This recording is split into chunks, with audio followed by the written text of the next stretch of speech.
As cidades estão vazias, é verdade, mas isso não significa que nada esteja acontecendo. Pelo contrário. Enquanto a humanidade luta contra uma ameaça coletiva, um novo mundo está em gestação. Pode ser um mundo pós-apocalíptico, se você quiser chamar assim. Não se sabe se esse mundo será melhor ou pior, mais ou menos integrado, mais ou menos livre. Sabe-se, no entanto, que ele será diferente. Porque é impossível que os eventos e os traumas dos meses que virão não deixem suas marcas. E que marcas são essas, hein? A revista Foreign Policy convidou uma série de especialistas e eles compartilharam as suas visões para o futuro. O vídeo que você vai ver se baseia pesadamente nesse artigo, que está linkado no texto da descrição. Só que esse vídeo não substitui a leitura do artigo, que aliás a gente recomenda bastante. O que vem a seguir são 4 projeções distintas a respeito da sociedade, da economia e principalmente das relações internacionais.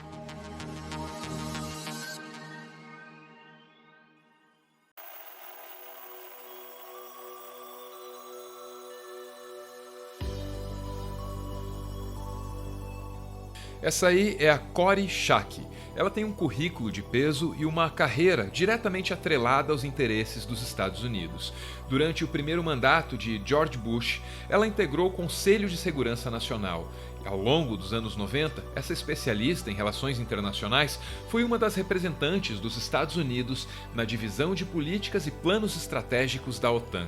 Kori tem um histórico de serviços prestados aos Estados Unidos e também tem autoridade para analisar o papel do país dela no mundo. Kori é PhD em Relações Internacionais e lecionou em universidades importantes. As palavras a seguir são uma tradução livre do texto que Kori escreveu a pedido da Foreign Policy.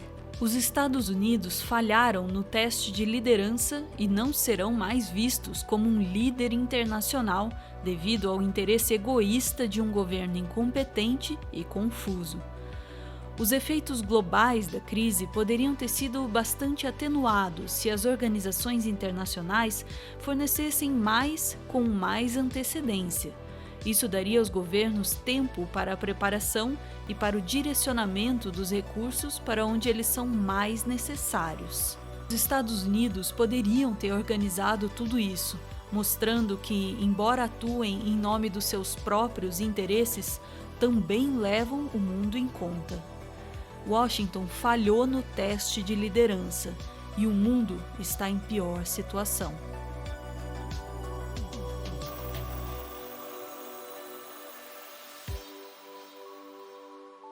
Stephen Walt é um professor de Relações Internacionais na Universidade de Harvard. Walt é um dos expoentes do chamado realismo defensivo.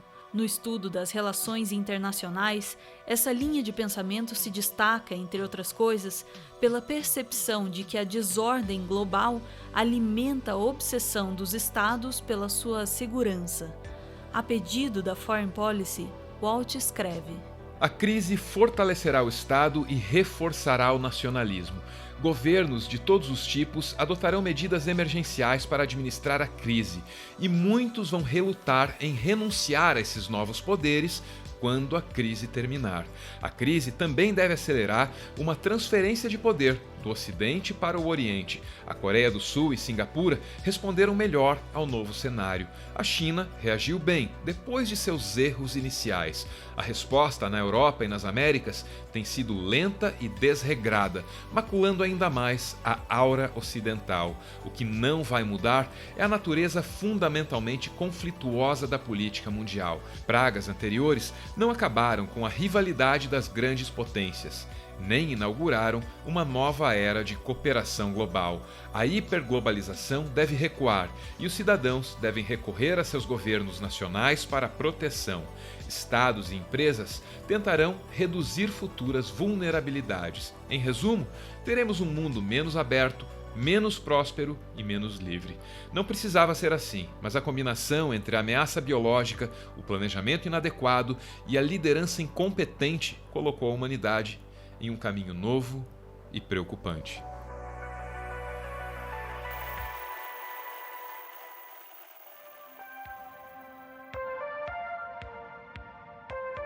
Laurie Garrett é uma jornalista com uma boa meia dúzia de livros publicados. Ela é uma referência mundial na cobertura de emergências de saúde pública e já ganhou um Pulitzer por esse trabalho. A Laurie trabalha na interseção entre jornalismo e biologia e ela tem credenciais acadêmicas nessas duas áreas. A pedido da Foreign Policy, Laurie escreve: O sistema financeiro e econômico do mundo sofre um choque fundamental ao reconhecer que as cadeias de suprimentos e as redes de distribuição globais são profundamente vulneráveis a interrupções. A crise não terá apenas efeitos econômicos duradouros, mas levará a uma mudança basilar. A globalização permitiu que as empresas manufaturassem seus produtos em todo o mundo e entregassem essa produção quase que imediatamente, evitando custos de armazenagem.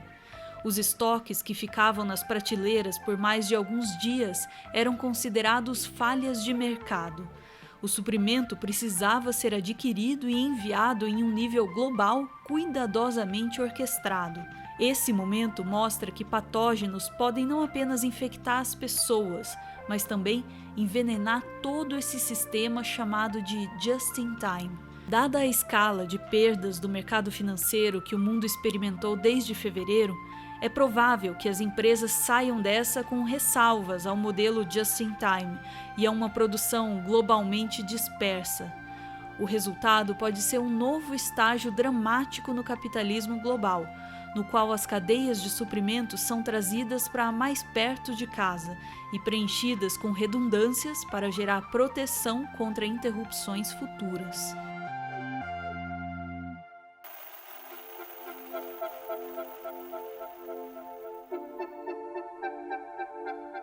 Nicholas Burns fez carreira na diplomacia norte-americana. Ele foi embaixador na Grécia e mais tarde chegou a ocupar o cargo de porta-voz do Departamento de Defesa. Hoje, ele atua como consultor em relações internacionais e publica colunas em diferentes jornais. Na Foreign Policy, Burns se posiciona sobre a crise. Estamos diante da maior crise global deste século. Sua profundidade e escala são enormes.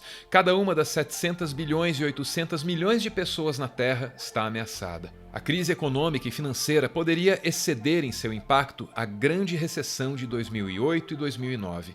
Até o momento, a colaboração internacional tem sido lamentavelmente insuficiente. Se os Estados Unidos e a China, os países mais poderosos do mundo, não puderem deixar de lado suas discussões sobre de quem é a responsabilidade pela crise e liderar com mais eficácia, a credibilidade de ambos poderá diminuir significativamente. Se a União Europeia não puder fornecer assistência direta a seus 500 milhões de cidadãos, os governos nacionais devem retirar mais e mais poderes de Bruxelas, a sede da União Europeia no futuro. Em todos os países, no entanto, existem muitos exemplos do poder do espírito humano, de médicos, enfermeiros, líderes políticos e cidadãos comuns, demonstrando resiliência, eficácia e liderança. Isso fornece esperança de que homens e mulheres em todo o mundo possam prevalecer em resposta a esse desafio extraordinário.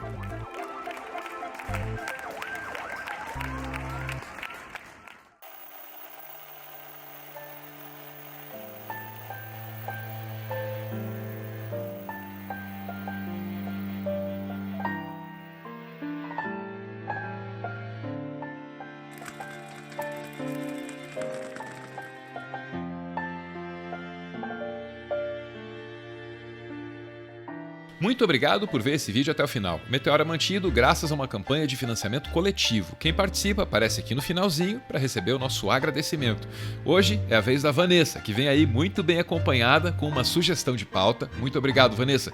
E com a mensagem que segue, diz ela: tentando ser alegre em um mundo que está muito triste, mas vamos conseguir. A minha parte eu tô fazendo, educando os meus para serem melhores que os de hoje. Valeu, Vanessa. Beijo, gente.